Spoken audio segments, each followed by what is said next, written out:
올리브셀 김용환입니다. 저는 모태신앙으로 태어나 교회에서 운영하는 어린이집과 유치원을 다니며 어린 시절 교회와 함께 보냈습니다.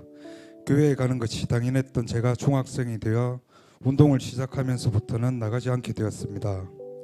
부모님은 지방을 돌아다니시며 장사를 하셔서 저는 거의 외할머니 손에 자랐습니다.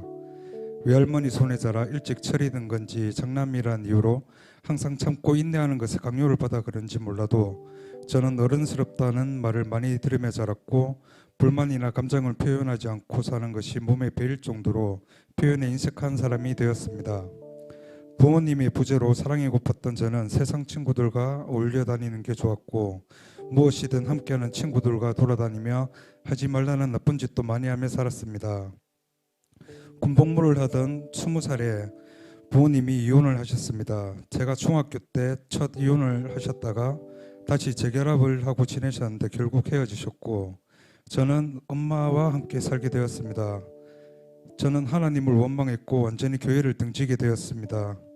평생 기도하며 가족을 위해 희생만 하며 고생하신 우리 할머니를 이렇게까지 힘들게 하는 건 정말 아니라고 생각했기 때문입니다. 모태신앙인 우리 부모님뿐만 아니라 거의 모든 친척들이 이혼을 하시는 것을 보며 믿음이 사라지고 불만과 불신이 커져갔습니다. 성인이 된 저는 지방을 떠돌며 돈을 벌었고 돈이 많은 게 최고라며 돈만 쫓으며 살았습니다. 10년을 그렇게 살다가 우리 교회를 만나게 되었습니다. 함께 일을 하던 친구의 삼촌이 교회에 초대했고 몇 개월을 도망다니다가 예배로 끌려 나오다시피 하며 나오게 되었습니다. 처음엔 찬양도 말씀도 너무 뜨거웠던 우리 교회가 낯설었고 사이비가 아니냐는 생각도 들었습니다. 행복 모임이 열렸고 도망갈 수 없어 몇 주를 참석한 예배에서 들려온 설교 말씀으로 그것이 아니라는 것을 알게 되었습니다. 그러나 쉽게 믿음이 회복되지 않았습니다. 교회를 향한 불만과 불신이 여전히 크게 자리하고 있었기에 예배에 나오면 괜찮아지는 듯 싶다가도 다시 바닥으로 내려가고 그 생활의 반복이었습니다.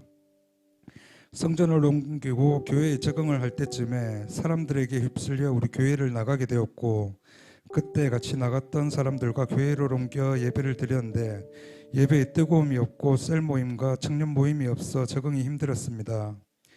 다시 어릴 때 다니던 교회도 가보았지만 거기서도 뭔가 안정감이 없었고 적응할 수 없었습니다. 그래서 다시 예전처럼 교회를 가지 않고 친구들과 어울리며 지방 여기저기 다니며 술을 마시고 낚시를 즐겼습니다. 어머니가 서울에서 뇌수술을 하셨는데 그것을 알고 큰숲 식구들과 목사님이 신방을 왔었는데 그때는 그것도 불편하기만 했습니다.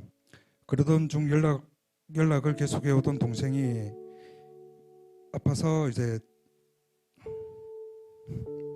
동생이 아파 위로하러 갔다가 죄송합니다.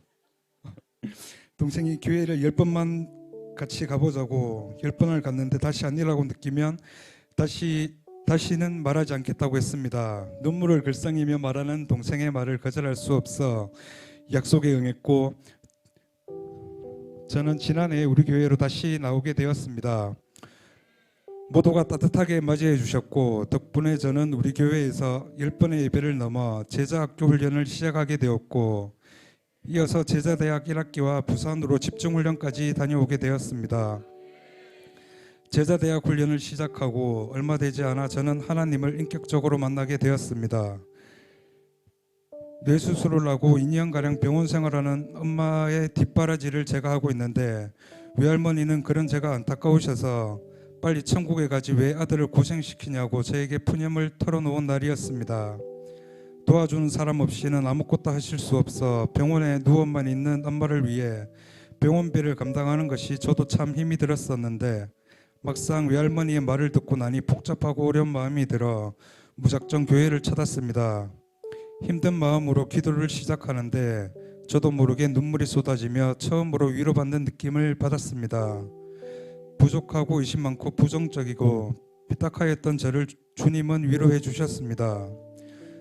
주님이 주시는 위로라고 확신이 들었습니다. 그날 이후 다르게 살고 싶다는 생각만 하고 어영부영 행동하지 않고 살아온 제가 조금 달라지기 시작했습니다.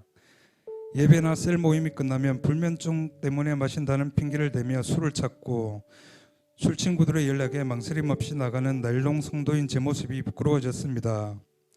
또한 제자대학 1학기 마지막 훈련의 자리에서는 목사님께서 불순종에 대해 말씀해 주셨는데 필요할 때만 하나님을 찾는 불순종의 사람이 순간순간 잠시 찔림은 받지만 니네 실천이 안 된다고 나를 합리화하면 내가 살고 싶은 대로 해왔던 저인 것만 같아 눈물이 나왔습니다. 집중훈련에서도 주님은 저를 만나 주셨습니다. 찬양과 기도의 시간에 마스크를 3번이나 교체할 만큼 하염없이 눈물이 쏟아졌습니다. 저는 처음 겪는 이 감정과 상황이 너무 낯설고 어쩔 줄 몰라 당황스럽기까지 했습니다.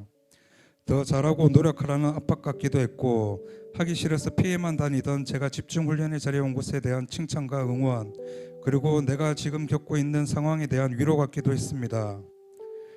이번 훈련 기간에는 일을 오래 쉬기도 했었는데 훈련이 끝나고 나니 그 필요를 채워주심에 놀라는 일도 있었습니다. 그로 인해 하나님을 향한 믿음이 회복되고 더 커진 것 같습니다. 울타리 없이 제 멋대로 살던 삶을 다 버리고 주님의 품 안에서 더 큰 행복을 누리면서 지금과는 다르게 밝고 긍정적으로 살아갈 수 있겠다는 소망도 주셨습니다.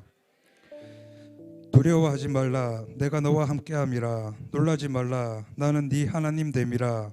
내가 너를 굳세게 하리라. 참으로 너를 도와주리라. 참으로 나의 의로운 손으로 너를 붙들리라. 이사야 41장 10절 말씀. 외할머니가 병실에 누워있는 엄마에게 들려주라고 저에게 주신 말씀입니다. 제가 처음으로 암송한 이 말씀이 이제 저의 말씀이 되었습니다.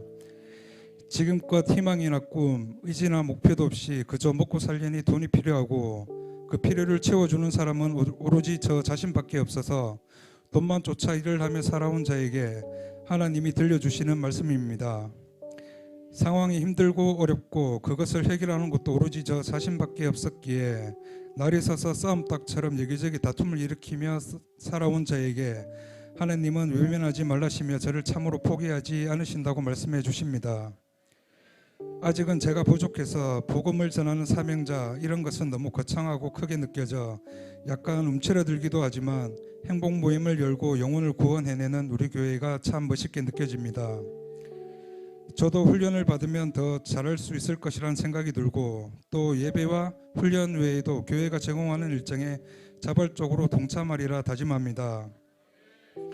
목사님, 오해와 편견에도 해명과 화도 내지 못하는 그 어려운 자리를 지켜주셔서 감사합니다. 그때는 몰랐지만 저희 엄마를 위해 먼 곳까지 신방해 주셔서 감사했습니다. 그리고 제가 다시 왔을 때 따뜻하게 반겨주셔서 감사했습니다. 이제 저에게도 가족이 생겼습니다. 우리 셀이 생겼고 교회가 생겼고 우리 목사님이 생겼습니다. 하나님이 불러주신 우리 교회와 함께 나아가겠습니다. 모든 영광 하나님께 올려드립니다.